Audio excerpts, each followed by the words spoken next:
A very pleasant good morning, ladies and gentlemen. Welcome once again to Big Stone Television. As you know, the series continues. The series of those great musicians, record producers, and instrumentalists.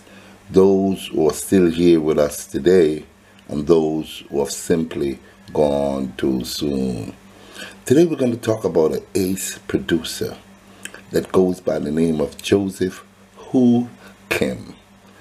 Joseph Jojo Hu Kim was born on the 10th of December in 1942. He was a Jamaican reggae record producer, best known for his productions in the 1970s at his Channel 1 studios.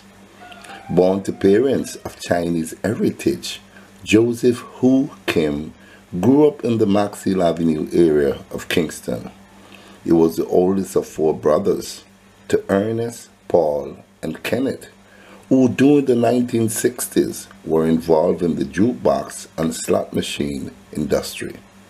In 1970, after the Jamaican government declared the gambling games illegal, Joseph and Ernest decided to turn to the music business and launch a sound system named Channel 1. In 1972, impressed by the rootsy style of producer Bunny Lee, Joseph decided to set up the Channel 1 studios on Maxfield Avenue, West Kingston. Working on a 4-track machine, Syd Bucknor became Lee's first sound engineer. 1 year later, he was replaced by Joseph's brother, Ernest.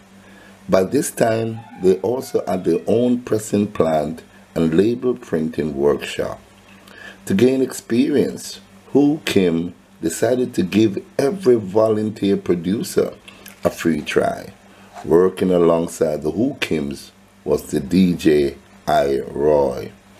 Though they produced some strong records, Don't Give Up the Fight by Stranger and Gladdy, the first production, I Dig You, Baby, by Alton Ellis and Leroy Smart Blackman, they did not meet with success until the mid-1970s.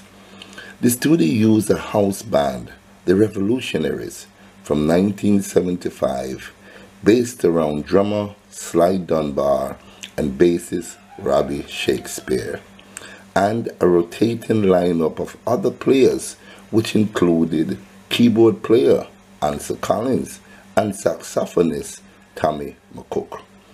Dunbar developed the studio sound by initiating a clapping snare drum beat on the certain bass notes, then moving flying cymbals on by doubling rim shots, playing a major role in the developing the roots heavy sound soon to be called rockers. Channel 1's biggest commercial success, Right Time by the Mighty Diamonds, was released in 1975 and included on the group's 1976 Hu Kim produced album of the same name. However, many other big names came to record in the studio. Leroy Smart, Delroy Wilson, Black Uhuru, Horace Handy, John Old, Junior Biles, The Wailing Souls, and Dillinger were a few of them. Among the many labels they created were Well Charged, Channel 1, and Hitbound. Greensleeves, Island, and Virgin Records have all distributed their productions at one time or another. Hu Kim was the first producer to introduce the reuse of old Studio One rhythms for new productions. Though a very controversial practice in the beginning, it eventually became widespread and laid the foundation for the early dancehall sound.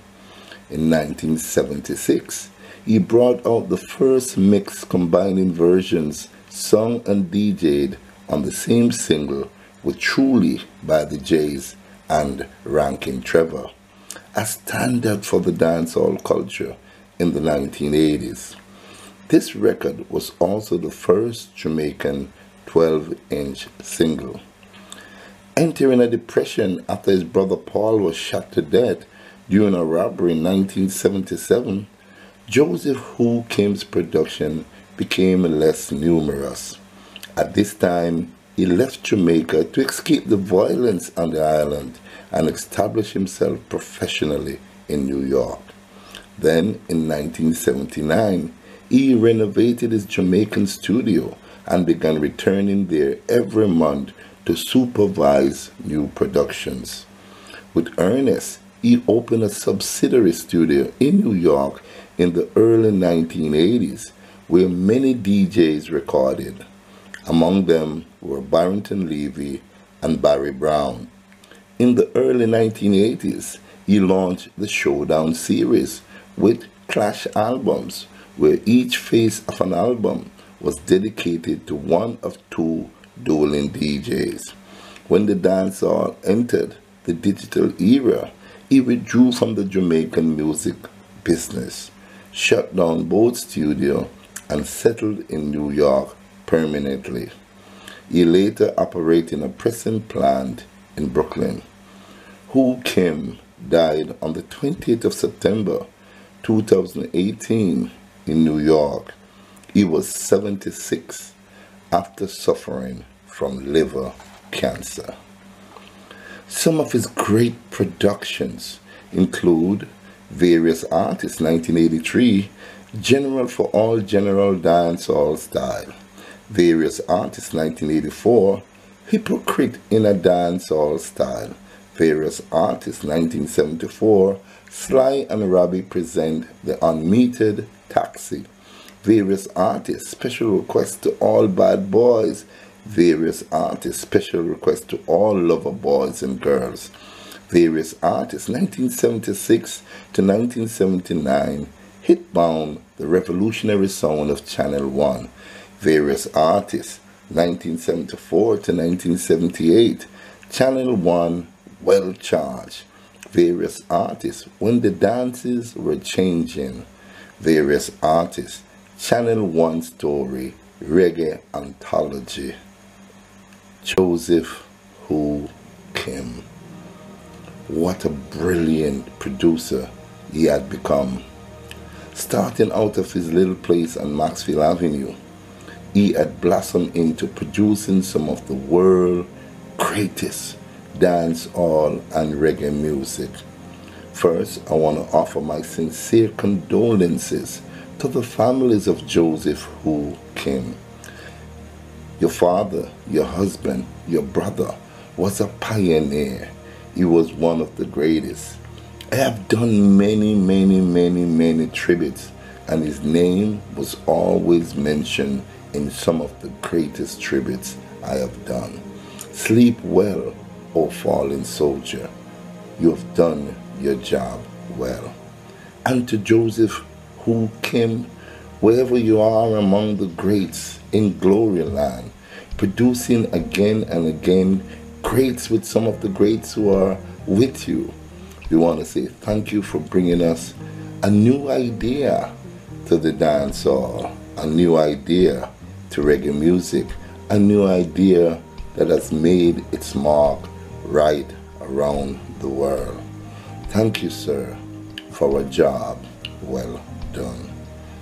Ladies and gentlemen, there you have it.